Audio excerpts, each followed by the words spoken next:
Eu não conseguia acreditar no que eu ouvi. Eu não consigo acreditar que a minha irmã pudesse tirar a própria vida. Eu não acredito nem por um segundo que ela desistiria dos filhos dela. Nunca.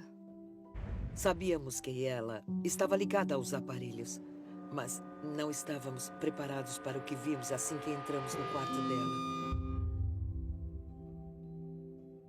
Foi horrível. Acho que é porque ela estava muito quieta. Ela nunca ficava quieta. Quando aparecíamos, ela sempre sorria e dava risada. A cabeça dela estava muito inchada. E eu perguntei ao médico por que a cabeça dela tá assim. E ele não sabia dizer. A minha filha mais nova estava segurando a mão dela e disse: "Mãe, ela tá machucada e inchada." Então nós vimos o resto do corpo dela e estava cheio de hematomas e inchaços por todo o corpo.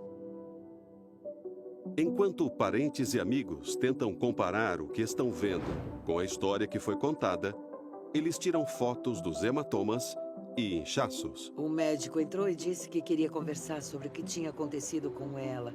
Ele falou para nós que ela tinha sido trazida pelos paramédicos e que ela tentou se enforcar no peitoril da janela do quarto dela.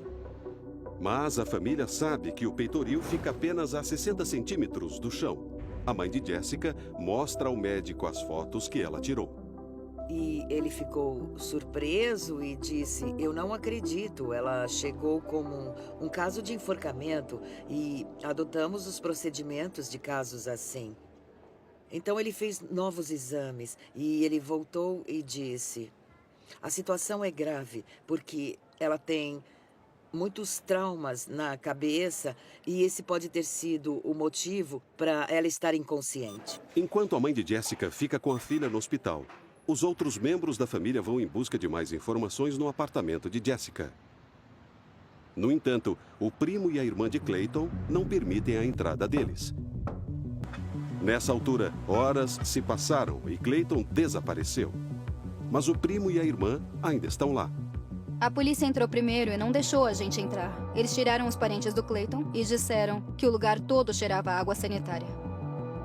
Quando recebem permissão para entrar no apartamento, os familiares de Jessica descobrem que as joias e os cartões dos bancos desapareceram.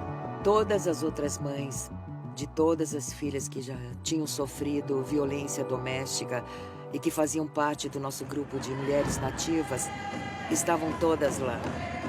Eu conseguia sentir a dor delas na presença delas. Eu sabia que a Jessica gostaria que eu usasse isso para falar com todas as mulheres. Então eu peguei as fotos que tirei dela e postei na minha página pessoal no Facebook. A postagem é vista e compartilhada dezenas de milhares de vezes. No dia seguinte, a polícia de São Francisco vai ao hospital. Eu perguntei se iam investigar o caso e eles disseram que não iam, mas que tinham recebido muitas ligações. O comandante mandou os policiais e disseram que tinham visto a postagem, mas que tinha sido apagada e que eu não tinha permissão para postar mais nada sobre a Jessica.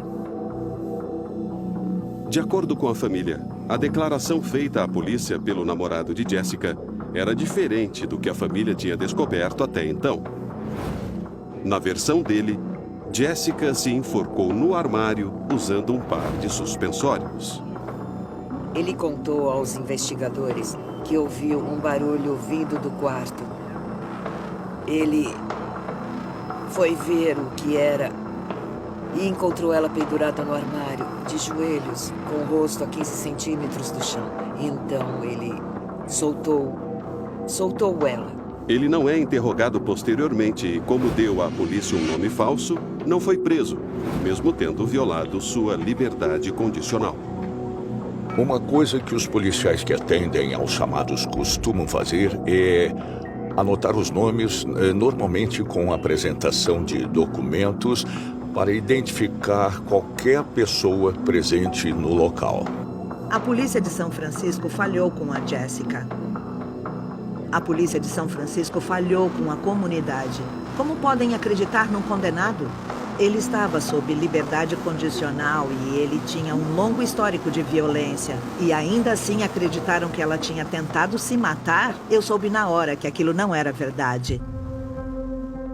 Os médicos dizem à mãe de Jessica, Cindy, que devido às lesões e ao edema cerebral, ela não irá recuperar a consciência. Eu sei que ela estava lutando pela vida e pelos filhos. E quando ela deixou este plano, foi muito difícil aceitar. Nós levamos os filhos dela para se despedirem porque eles eram o mundo para ela. E foi muito doloroso. Depois que as crianças saíram, tivemos a chance de ficar com ela, o meu irmão, minha irmã e minha mãe e eu ficamos lá. E seguramos a mão dela e cantamos para ela. Até ela partir. A morte da Jessica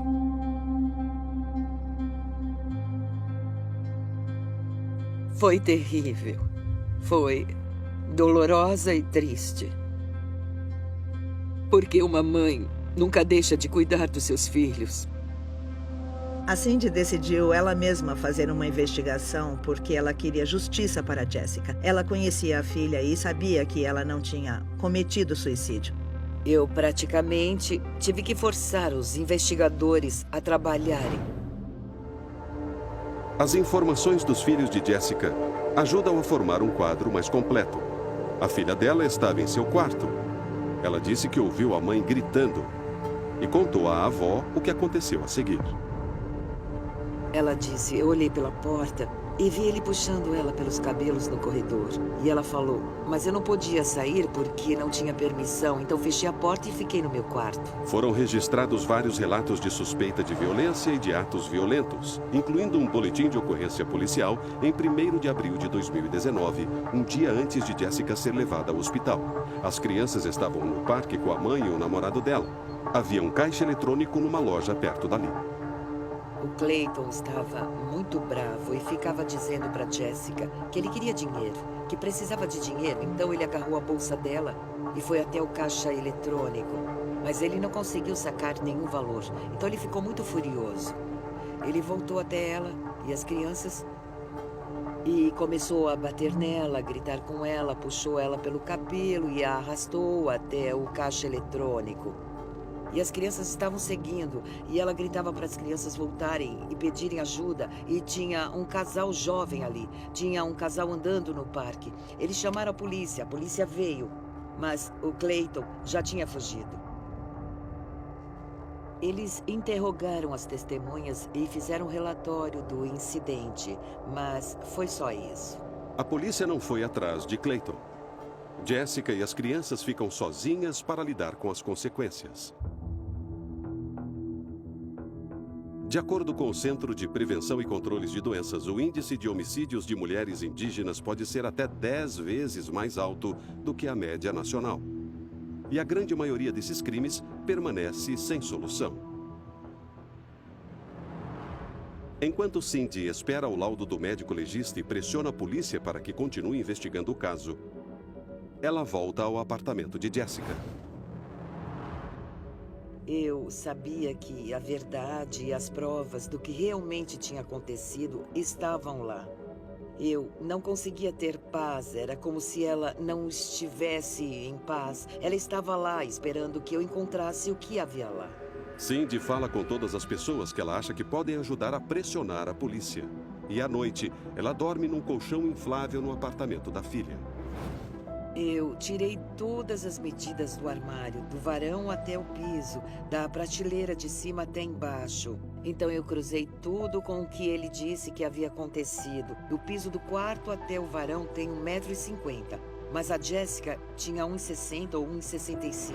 Não tinha altura suficiente para ela se enforcar. Como a minha mãe não desistia e continuou pressionando a polícia, eles checaram as imagens das câmeras dos policiais e voltaram, porque estavam procurando uma coisa que tinham visto no quarto da Jessica.